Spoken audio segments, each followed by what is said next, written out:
माओवादियों को यह पता चल गया कि हमारी बात अगर कोई सरकार तक पहुंचाएगा तो वो सिर्फ विस्तार न्यूज है। हुआ क्या, हमारे नंबर पर फोन आता है और फिर संजय ठाकुर का नंबर मांगा जाता है। विवेक, ये शुरुआत कहां से हुआ ये बताना बहुत जरूरी है कि मध्य प्रदेश और छत्तीसगढ़ और नक्सलवाद के इतिहास में सबसे निर्णायक लड़ाई का जब मोड़ पहुंचा तो उस समय विस्तार न्यूज की याद आई माओवादियों को। क्यों आई, मैं इसके पीछे की कहानी भी आपको बताता हूं। क्योंकि रुपेश का इंटरव्यू सबसे पहले विस्तार न्यूज ने किया, उसके बाद आज तक किसी चैनल ने रुपेश का इंटरव्यू नहीं किया। नक्सलियों की तमाम नीति, तमाम रणनीति और आगे चलने वाले आगे समय में वो क्या करने वाले, ये सब कुछ हमने खोल कर रख दिया, परत की तरह खोल कर रख दिया कि आखिर हमने ये तक बता दिया कि नक्सलियों का बजट कितना है। संजय ठाकुर के पास अनंत का फोन आता है। अनंत संजय ठाकुर से रिक्वेस्ट करते हैं कि आप आ जाइए, हम सरेंडर करना चाहते हैं। संजय ठाकुर रात में जगदलपुर से निकलते हैं, रायपुर आते हैं, मुझसे बात होती है, रातों रात वो पहुंचते हैं पगडंडियों के सहारे।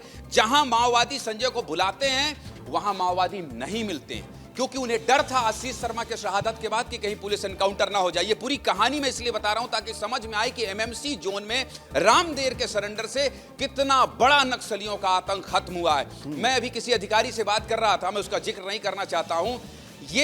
ये मत कहिए कि एमएमसी जोन का सबसे खतरनाक नक्सलियों में से एक यही था, सबसे बड़ा लीडर जिसने सरेंडर कर दिया। मतलब तेलंगाना की कहानी बता दी मैंने, आंध्रा की कहानी बता दी, उड़ीसा छत्तीसगढ़ बॉर्डर की कहानी बता दी। सबसे ज्यादा मूवमेंट मध्य प्रदेश, महाराष्ट्र और छत्तीसगढ़ के इसी एमएमसी जोन में इस रामदेर का था और आतंक था जो आज सरेंडर कर दिया है। जिसने विष्णुदेव साय राजनांदगांव पहुंचेंगे, अभी उनका प्रोटोकॉल नहीं आया है, लेकिन खबर यह है, सबसे बड़ी खबर यह है कि मुख्यमंत्री विष्णुदेव साय पहुंचेंगे। आपको याद होगा कि कल ही जो सरेंडर हुआ है उसमें डॉक्टर मोहन यादव पहुंचे थे, देवेंद्र फडणवीस पहुंचे थे, क्योंकि ये एक राज्य की समस्या नहीं है, देश की समस्या है। और जिस मिशन में गृह मंत्री अमित शाह लगे हैं, प्रधानमंत्री मोदी लगे हैं, विष्णुदेव साय लगे हैं, तीन राज्यों के मुख्यमंत्री के नाम की जो अपील थी सबसे पहले वो विस्तार न्यूज से बातचीत करके अनंत ने करी थी। उसके दूसरे ही दिन विस्तार न्यूज ने संजय ठाकुर की उस बातचीत के आधार पर गृह मंत्री,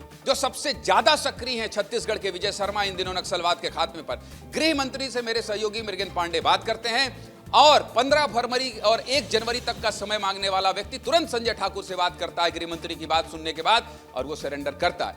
इसी रामदेर को सरेंडर करवाने के लिए अनंत पूरी कोशिश कर रहा था और आज फाइनली एमएमसी जोन का सबसे आतंक का बड़ा पर्याय और चेहरा, हिडमा के बाद छत्तीसगढ़ का रहने वाला कोई आदिवासी लीडर है तो रामदेर है जिसने सरेंडर कर दिया है।